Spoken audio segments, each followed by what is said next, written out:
Hi friends, this is சும்மா. இன்றைக்கி நம்ம வந்து பார்த்தீங்கன்னா நேற்று டிஸ்கஸ் பண்ண திருப்புகளோட கண்டினியூ தான் இன்றைக்கி பார்க்க போகிறோம். ஸோ லேட் பண்ணாமல் வாங்க டைரெக்டாக டாப்பிக்குள்ளே போயிடலாம். நேற்று நான் வந்து பார்த்தீங்கன்னா உறவின் முறை கதறி அழ அப்படிங்கிற திருப்புகள் தான் டிஸ்கஸ் பண்ணியிருந்தேன். ஸோ அதோட எண்டிங் லைன் வந்து பார்த்தீங்கன்னா அரிசி வாய் மீதிலே சுரியும் அப்படின்ற லைனோட நான் முடிச்சிருப்பேன். இன்றைக்கி அதோட கண்டினியூட்டி லைன் வந்து பார்க்க போகிறோம். கண்டினியூட்டி லைன் என்ன அப்படின்னா அந்த நாளில் அப்படின்னு தொடங்கக்கூடிய வரியில் தான் இன்றைக்கி நம்ம திருப்புகளை ஸ்டார்ட் பண்ண போகிறோம். இதில் அந்த நாளில் அப்படின்னா என்ன அப்படின்னா நேற்று திருப்புகளை கேட்டவங்களுக்கெல்லாம் தெரிஞ்சிருக்கும். அந்த நாளில் அப்படின்னா இந்த இடத்துல நம்மளுடைய வாழ்க்கை வந்து முடியக்கூடிய தருணத்தில் இருக்கக்கூடிய நாள், அதாவது நம்மளுடைய இறுதி நாள், நம்மளுடைய இறப்பு நாள் அப்படின்னு சொல்லலாம். அதைத்தான் இந்த இடத்துல அருணகிரிநாதர் அந்த நாள் அப்படின்னு சொல்கிறாங்க. ஸோ அந்த மாதிரி நாளில் நம்மளுடைய கடைசி நாள் இருக்குது பார்த்திங்களா, அந்த நாளில் வந்து என்னென்னலாம் நடக்கும் அப்படிங்கிறத சொல்கிறாரு. என்ன அப்படின்னா அந்த நம்மளுடைய இறப்பு நாளில் வந்து பார்த்திங்கன்னா மொத்தம் 4 விதமான நிகழ்ச்சிகள் வந்து பார்த்திங்கன்னா நிகழும். அந்த நிகழ்ச்சிகள் என்னென்ன அப்படின்னா நம்மளை சுற்றி இருக்கக்கூடிய உறவினர்கள், நம்மளை சுற்றி இருக்கக்கூடிய சொந்த பந்தங்கள் எல்லாருமே வந்து பார்த்திங்கன்னா நம்மளை சுற்றி அழுது கொண்டு இருப்பார்கள். அடுத்து நம்ம அக்கம் பக்கத்தில் பழகுனவங்க, ஊர் மக்கள் எல்லாருமே வந்து பார்த்திங்கன்னா வந்து ஒட்டுமொத்தமாக கூடி நின்று நம் மீது வைத்திருக்கக்கூடிய ஆசையை வந்து பார்த்திங்கன்னா அந்த இடத்தில் விட்டு விடுவார்கள்.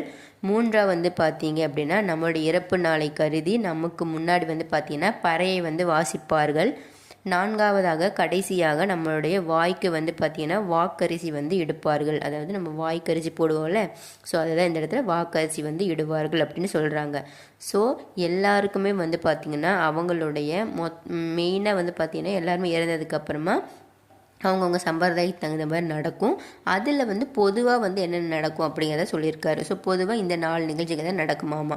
சுற்றி இருக்கக்கூடியவங்க வந்து அழுதுட்டு இருப்பாங்க, இல்லைன்னா வந்து நம்ம மேலே வச்சுருக்க ஆசையில் அந்த இடத்துல வந்து விட்டுடுவாங்க. அதுக்கு நமக்காக வந்து பார்த்திங்கன்னா ஒரு சில பறை வந்து வாசிப்பார்கள். 4வது வந்து பார்த்திங்கன்னா வாய்க்கரிசி வந்து இடுவார்கள். ஆனால் இது வந்து எல்லாருக்கும் பொதுவாக இதுதான் நடக்கும். ஆனால் அருணகிரிநாதர் என்ன சொல்கிறாருன்னா, எனக்கு வந்து பார்த்திங்கன்னா இந்த 4 நிகழ்ச்சிக்கு பதிலாக வேறு விதமான 4 நிகழ்ச்சிகள் வந்து நிகழ வேண்டும் முருகப்பெருமானே அப்படி சொல்லி முருகப்பெருமான் கிட்ட கேட்குறாரு. அது என்னென்னு பார்க்கலாம். ஃபஸ்ட் என்ன சொன்ன, உறவினர்கள் வந்து பார்த்திங்கன்னா அழுவார்கள் அப்படின்னு சொல்கிறாரு.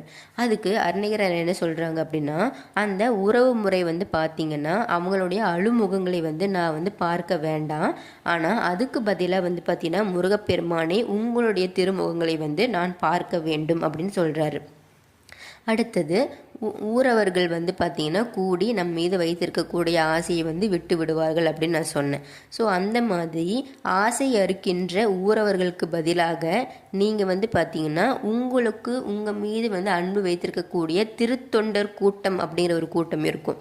ஸோ